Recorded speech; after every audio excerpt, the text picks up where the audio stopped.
So today I'm going to walk you through how to work out the height of a tall object using similar triangles. So first what I wanted to just go over were some concepts about similar triangles that we spoke about earlier in the week. So what makes up a similar triangle? Here what I've got are two triangles. And if they were to be similar triangles, what would we know about the triangles? Okay, so the characteristics of a similar triangle are that all of the angles in the triangle are equal. Okay, so if these two triangles were similar, they both got the right angle in the corner here. Okay, angle A, both of this angle A here and angle A here, they're the same. Okay, and angle B, the third angle in the triangle, would also be the same. So the only difference with similar triangles are that they have different length sides. Okay, so similar triangles have same angles, different length sides. And what we also know is if we have similar triangles, if we know that they're similar triangles, we can use the ratios of their sides to find an unknown side in the triangle. So what I mean when I say that is, I'll just move that up. What I mean when I say that is that this, let's call this side here A, okay, and this side on the smaller triangle B, okay. This side A and B in similar triangles is going to be in proportion to each other, okay. So if we write A to B as a ratio, it would look like this, A divided by B, okay. If we look at another two pairs of sides, let's call this one little a and this one little b, okay? They are also going to be, we can write them as a ratio to each other, okay?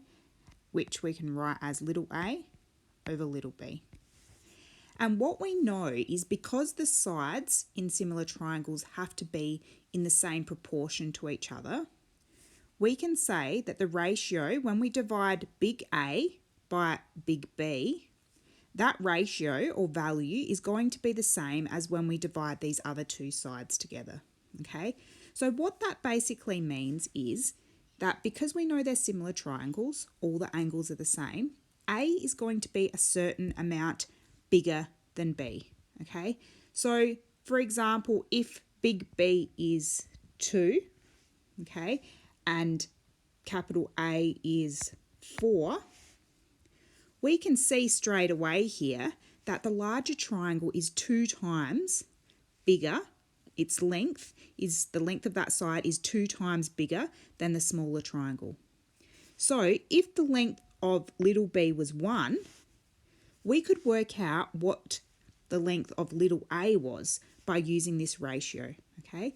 So because we know capital A and capital B, we can see that the bigger triangle is 2 times bigger, okay? The length of this side is 2 times bigger than the smaller triangle.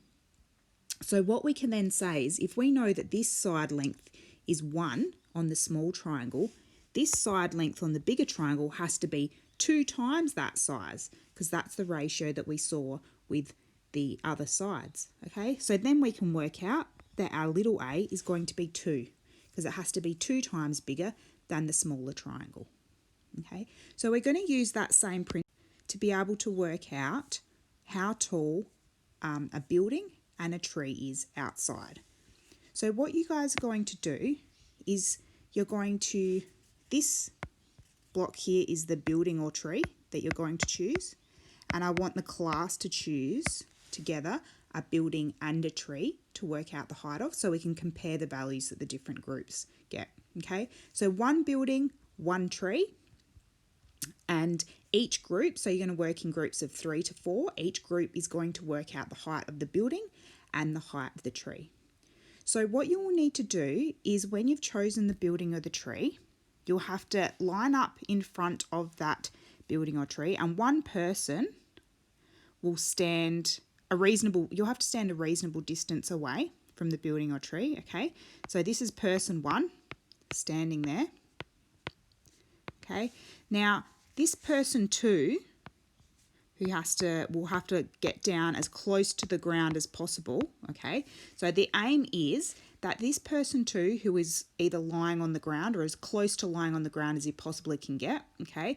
Aim is to get your eye line as far to the ground as you can, is going to line up the top of person 1's head, okay?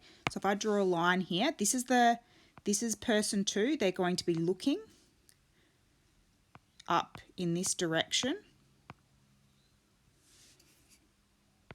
okay? They're going to line up the top of person 1's head with the top of the building or the tree, okay? So what that means is this person 2 who is lying on the ground will be able to see the top of person 1's head perfectly in line with the top of the building. And we can see here now that what we have created is a triangle. So you can do this for the top of the tree and the top of the building. We're going to assume that this is a right angle down here. And now we have our right angle triangles, okay? So you guys need to think about what measurements you have, keeping in mind that you need to work out the height of our building here, okay? We're going to call this big B. We want to work out the height of our building. So what do we know? What information can we measure, or do we know? We know that person 1 here has a particular height. We can measure the height of that person, okay? So we're going to be able to get this height here of the person. What we're also going to be able to do is we're going to be able to measure the distance that the person is standing away from the base of the building or the tree, and we're going to be able to measure the distance between the person 2 lying on the ground and person 1 who is standing up, okay? What we can see here when we've got all of those measurements, we can imagine the 2 triangles that we have, and we know that these triangles are similar, okay? So you can see, if I just use a different colour, I'll use black, okay? We've got one triangle which goes all the way down here. It's the big triangle, okay?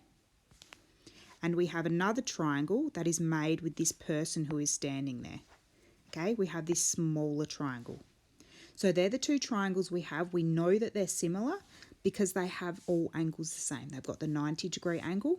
This viewing angle down here, where the person is looking up, is a common angle between 2 triangles.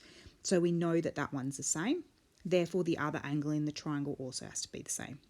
We've got similar triangles here, so we can use the ratios between their sides to work out what the height of our building or the tree is, okay?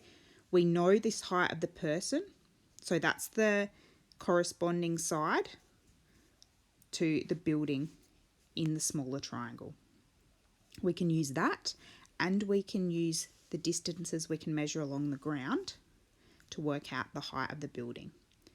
So what I'd like everyone to do is go outside, work in groups of 3 to 4. Like I said, choose one building and one tree as a class and find the height of the building and the tree. Each group needs to find out the height and then compare the results. I'm going to be asking everyone to show me the heights that they came up with for the building and the tree.